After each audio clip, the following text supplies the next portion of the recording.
chooser. Stop recording. Button. Marco Polo. Now. Colleen. Test pattern. H. This is talking. Bottom screen. Speech off.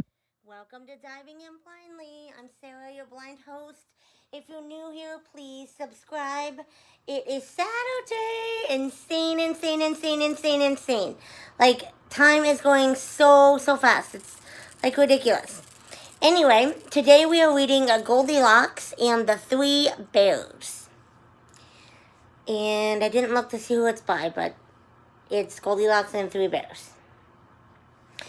Once there were 3 bears who lived in a neat little house deep in the woods. The great big bear was Papa Bear. He had a loud, growly voice. The middle-sized bear was Mama Bear.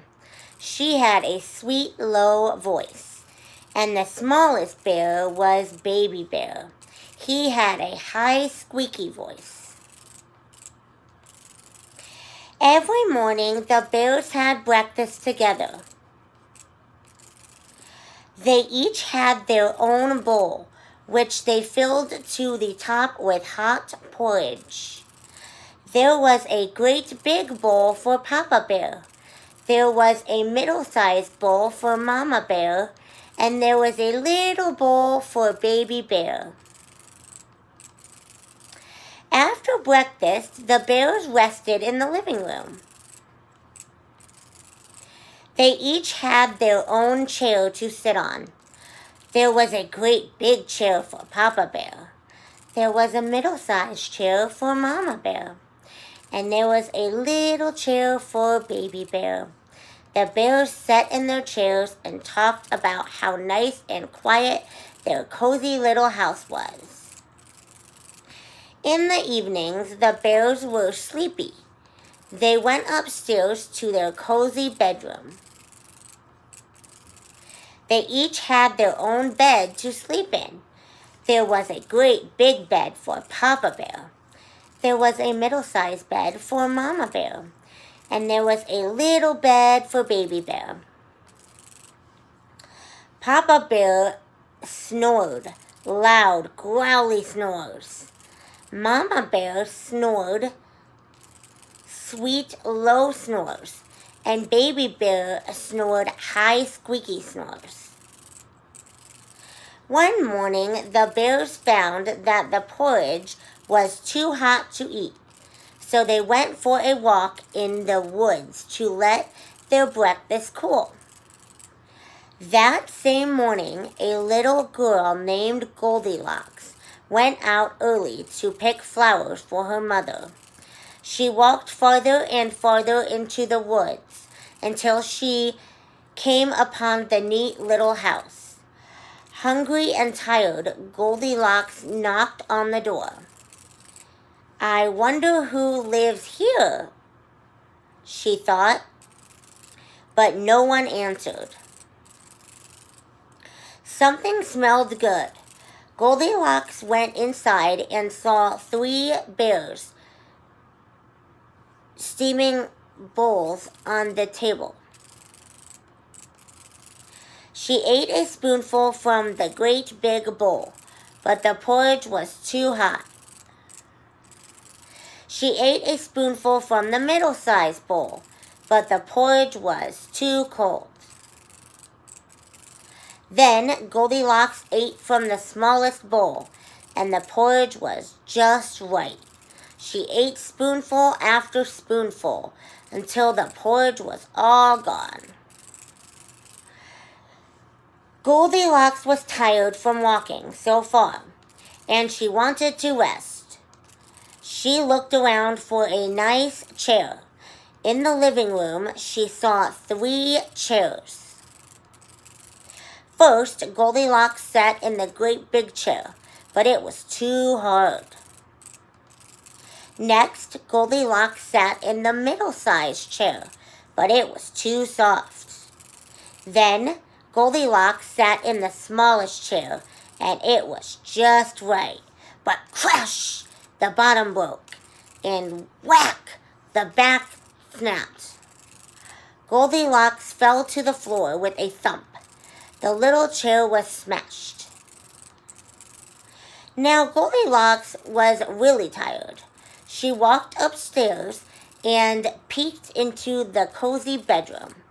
3 beds stood neatly against the wall. "I'll just lay down right here," said Goldilocks. First she climbed into the great big bed, but it was too hard. Next, she climbed into the middle-sized bed, but it was too soft. Then she climbed into the smallest bed. Ah, that felt just right. Goldilocks snuggled under the quilt and soon fell fast asleep. A short time later, the bears came home. They thought their porridge must be cool enough to eat now. Papa Bear looked in his bowl and frowned. "Somebody has been eating my porridge," he said in a loud, growly voice. Next, Mama Bear looked in her bowl. "Somebody has been eating my porridge," she exclaimed in her sweet, low voice. Then Baby Bear turned his empty bowl upside down. "Somebody's been eating my porridge," he squeaked, "and it's all gone." Papa Bear walked into the living room. His chair had been moved. "Somebody has been sitting in my chair," he said in his low, growly voice. Next, Mama Bear saw the flat cushions on her chair. "Somebody has been sitting in my chair," she exclaimed in her sweet, low voice. Then Baby Bear found his little chair smashed to pieces. "Somebody's been sitting in my chair," he squeaked, "and now it's broken." The bears went upstairs. Papa Bear saw the pillow on his bed had been moved. "Somebody has been sleeping in my bed," Papa Bear said in his low, growly voice. Next, Mama Bear looked at her bed and saw that the covers had been messed up. "Somebody has been sleeping in my bed," she exclaimed in her soft, sweet, low voice. Then Baby Bear looked at his bed. A little girl with golden curls lay fast asleep under his bed. "Somebody's been sleeping in my bed," squeaked Baby Bear, "and there she is." Goldilocks woke up at the sound of Baby Bear's high, squeaky voice. She rubbed her eyes. The 3 bears stood over her. "Oh my!" cried Goldilocks. Frightened, she jumped out of Baby Bear's bed and dashed downstairs. Goldilocks ran out the front door and into the woods as fast as her legs could carry her. The 3 bears never saw Goldilocks again. Their little house deep in the woods remained peaceful, and their porridge, well, it was just right.